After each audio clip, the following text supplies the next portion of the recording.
Hello guys, আসসালামু আলাইকুম। কেমন আছেন সবাই? আজকে আমি উত্তরবঙ্গের বিখ্যাত শীতকালীন শাক রান্না করব, নাপা শাক আর বেগুন। নাপা শাকটা ভালোভাবে আমি বেছে নিয়েছি, আর এইখানে আমি ছোট সাইজে 3টা বেগুন কেটে নিয়েছি। এই যে বেগুন কেটে আমি পানিতে ভিজিয়ে রাখছি। এইদিকে আমি কড়াইতে পেঁয়াজ ভাজতেছি, আর একটু দিয়ে দিব কাঁচামরিচ ফালি। দিয়ে আমি ভালো করে ভেজে নিব। একটু লাল হয়ে আসলে তখন আমি কেটে ধুয়ে রাখা বেগুনটা আমি দিয়ে দিব, আর একটু দিব রসুন বাটা, পরিমাণ মতো লবণ, কারণ শাকে বেশি মশলা দিলে ভাল লাগে না।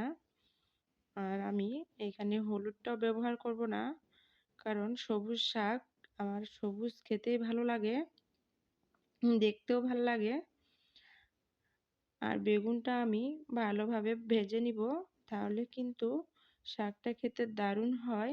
বেগুনটা ভাজা হয়ে গেলে আমি ধুয়ে রাখা শাকটা দিয়ে দিব।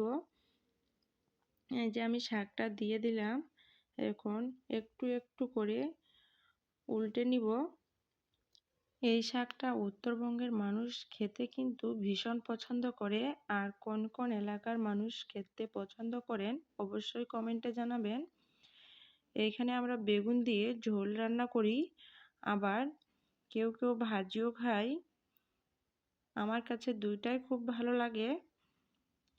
আর এখানে আমি বেগুন দিয়ে ঝোল রান্না করতেছি। এর সাথে যদি একটু আলু ভর্তা হয়, তাহলে তো আপনারা নিমিষেই 1 প্লেটে ভাত খেয়ে ফেলতে পারবেন।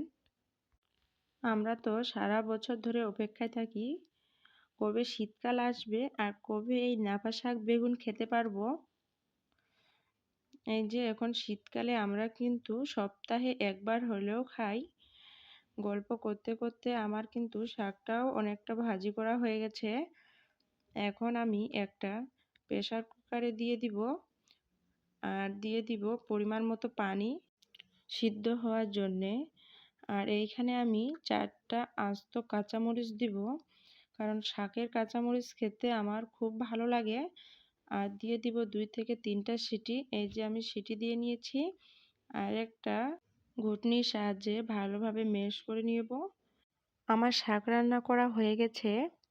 এখন আমি একটা বাটিতে তুলে নিয়েছি। দেখতে পাচ্ছেন কি সুন্দর হয়েছে কালারটা, খেতে কিন্তু অনেক মজাদার একটা সুস্বাদু খাবার।